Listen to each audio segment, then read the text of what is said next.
সাবেক প্রধানমন্ত্রী শেখ হাসিনার বিরুদ্ধে দুদকের দীর্ঘ সময় ধরে ঝুলে থাকা মামলাগুলো পুনরুজ্জীবিত করা হবে বলে জানিয়েছেন দুর্নীতি দমন কমিশন দুদক চেয়ারম্যান ডক্টর মোহাম্মদ আব্দুল মোমেন।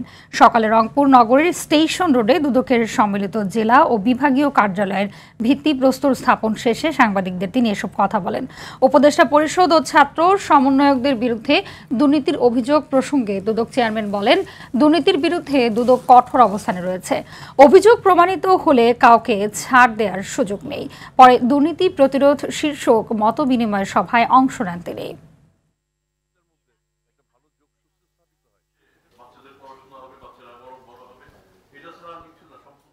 আমরা পুরনো অনেক মামলা বিভিন্ন কারণে ধামাচাপা অবস্থায় ছিল, এগুলি আপনারা জানেন, এই কারণে আমি ব্যাখ্যা করতে চাই না। আমরা সেই মামলাগুলিকে পুনরুজ্জীবিত করার চেষ্টা করে যাচ্ছি এবং নতুন যে মামলাগুলি আছে সেগুলি আমরা দেখছি। সাবেক প্রধানমন্ত্রী শেখ হাসিনার বিরুদ্ধে আমাদের এখানে কয়েকটা মামলা চলমান, আরও কয়েকটা বিষয় তদন্তাধীন। তদন্ত করে শেষ পর্যন্ত যদি প্রমাণিত হয় আমরা মামলা মোকদ্দমায় চলে যাব।